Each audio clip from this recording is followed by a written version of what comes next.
اعوذ باللہ من الشیطان الرجیم بسم اللہ الرحمن الرحیم۔ روس کے صدر ولادمیر پوتن نے گزشتہ جمعرات یوکرین اور مغربی سابق مہینوں پر محیط کشیدگی کے بعد یوکرین کا جو ملٹری آپریشن ہے وہ اس کا اعلان کیا تھا، اور اب تک جو روسی حملے ہیں وہ ابھی بھی جاری ہیں یوکرین کے اوپر، اور شمال مشرقی علاقے کے جو گورنر ہیں ان کے مطابق وہاں پر ایک فوجی اڈے پر 70 یوکرینی فوجی جو ہیں وہ ہلاک ہوئے ہیں،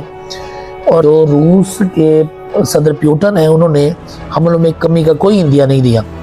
جبکہ دوسری طرف عالمی سطح پر ان کی سیاسی اور اقتصادی جو تنہائی ہے اس میں اضافہ ہوتا نظر آ رہا ہے۔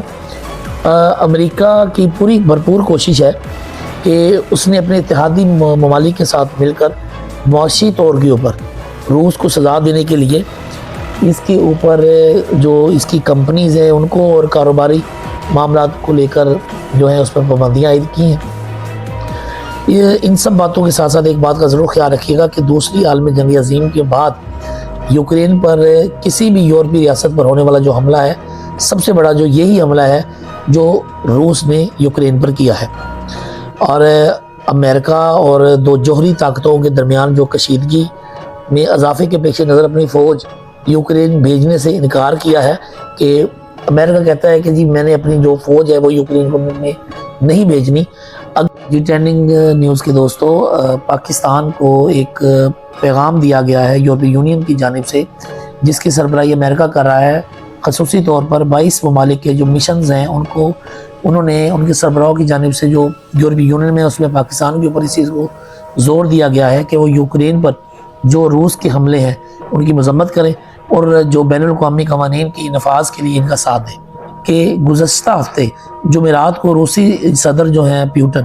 نے یوکرین میں اسپیشل ملٹری آپریشن کا اعلان کیا تھا، اور دونوں طرف کی فوج کی جھڑپوں میں اب تک دونوں ممالک کے متعدد فوجی اور سویلین ہلاک ہو چکے ہیں۔ تو ناظرین، اس چیز کو مد نظر رکھتے ہوئے کہ پاکستان اور روس کے جو آپس میں تعلقات ہیں وہ ایک بہت اچھے سطح کے ہیں، اس چیز کو دیکھتے ہوئے امریکہ نے یوکرین کے اندر جو روسی جارحیت ہے اس کو ختم کرنے کے لیے اس کو اس کے خلاف مذمتی بیان دینے کے لیے پاکستان کو کہا گیا ہے۔ اب دیکھتے ہیں کہ پاکستان کہاں سٹینڈ کرتا ہے۔ جی ناظرین، صدر پوتن نے یوکرین جنگ ختم کرنے کے لیے جو شرائط ہیں وہ پیش کر دی ہیں، اور سب سے بڑی بات یہ ہے کہ روس کے صدر جو ولادمیر پوتن ہیں انہوں نے جو یوکرین پر حملے روکنے کے لیے جو شرائط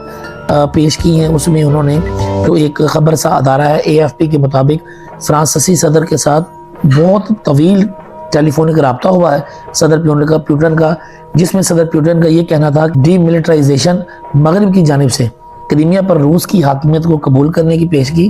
شرط پر روس یوکرین حملہ روک دے گا۔ یعنی اگر وہ چاہتے ہیں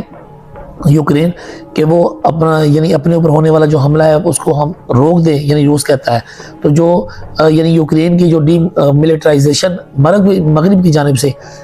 جانب سے کرائمیا روس پر جو اس کی حاکمیت اس کو قبول کر لے تو ہم حملہ روک دیں گے۔ اور دوسری جانب یہ بھی ذہن رکھیے